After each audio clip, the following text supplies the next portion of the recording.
हाथी के हमले से 2 चाय बागान श्रमिकों का घर क्षतिग्रस्त। घटना शुक्रवार देर रात बानरहाट ब्लॉक के देवपाड़ा चाय बागान के बागान लाइन में घटी है। एक तरफ रात भर लगातार बारिश हो रही है तो दूसरी तरफ हाथी का आतंक जारी है।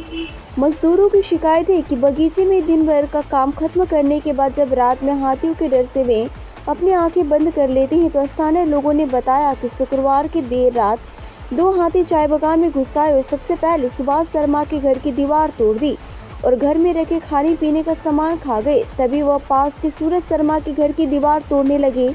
उस समय ग्रामीणों ने पटाखे फोड़कर मचाया शोर और हाथी को जंगल की ओर मोड़ दिया। हालांकि हाथियों के आने की खबर स्थानीय डायना बीट में दी गई थी, लेकिन बारिश कम होने के बाद रात में वन अधिकारी मौके पर नहीं आए। प्रभावित परिवार के सुभाष शर्मा ने कहा कि उन्होंने श्रमिकों के क्वार्टरों में हाथियों के हमले को रोकने के लिए अधिक गश्ती की मांग की है। अगर हाथी के आने की खबर स्थानीय वन विभाग को फोन पर भी दी जाती है तो वो भी को भगाने के लिए सही समय पर नहीं आते हैं। बिन्नाकुड़ी वन्यजीव विंग के रेंजर ध्रुव ज्योति विश्वास ने कहा कि हर रात कहीं न कहीं हाथी का हमला होता रहता है।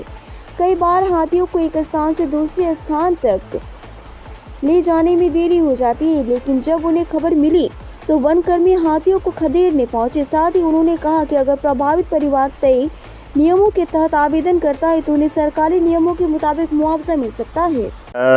सवेरे करीबन 2:30 से 3 बजे हाथी झुंड तो झुंड में ही था, मगर यहाँ आने वाला एक या दो एक बार जंगल में था, एक अंदर घुसा हुआ था। आप लोग क्या कर रहे थे उस समय? मैं तो घर पे नहीं था, मेरे फैमिली सब थे, केवल लेडीज थे घर में।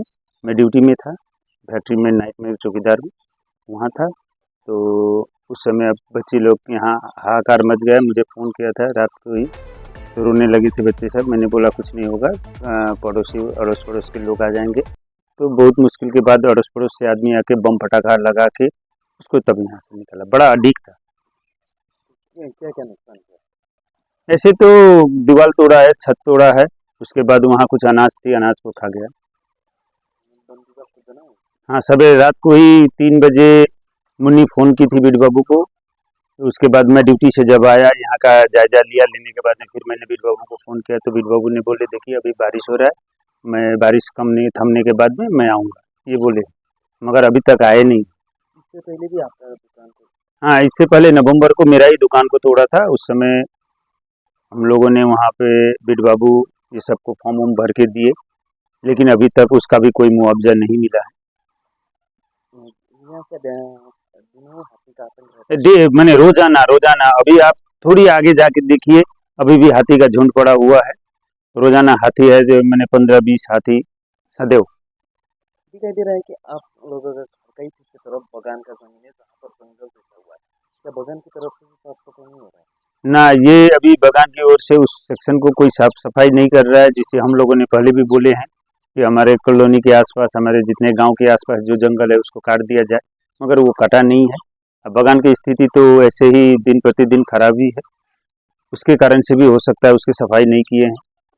तो हम लोगों ने अपना आसपास में कुछ तो अपने से ही सफाई किए हुए हैं, बस यही है। हम लोग चाहते हैं कि हाथी के तांडव डिपार्टमेंट कुछ संभाले, जो कि हमारे ग्रामवासियों को सुरक्षित हो।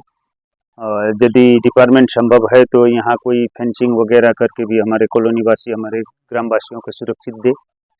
क्योंकि बीट डिपार्टमेंट की ओर से बारंबार माइकिंग की जाती है कि यदि किसी कारणवश हम लोग जंगल में ना प्रवेश करें, बगान में पैखाना करने ना जाए। तो मेरा भी कहना है कि उनका जो हाथी है, हम लोग बगान नहीं जाएंगे, लेकिन उनका हाथी भी हमारे कॉलोनी में न घुसे, जिससे हमारे जनजीवन रहने के लिए कोई आतंक का माहौल ना बने। बस यही चाहता हूँ। कितना खर्च है? अभी हमारे ही पड़ोस में हमारा ही भैया का घर है, जिसको रात को धक्का मार के दरवाजा तोड़ के अंदर में टटोर रहे थे। उस समय आदमी वहाँ से खदेड़ा। वो एक घर सुनने में आया है, कैया जोत में भी एक घर का ग्रिल तोड़ा हुआ है, और मेरा एक घर। मैं सूरज शर्मा, देवपाड़ा गड़ा लाइन।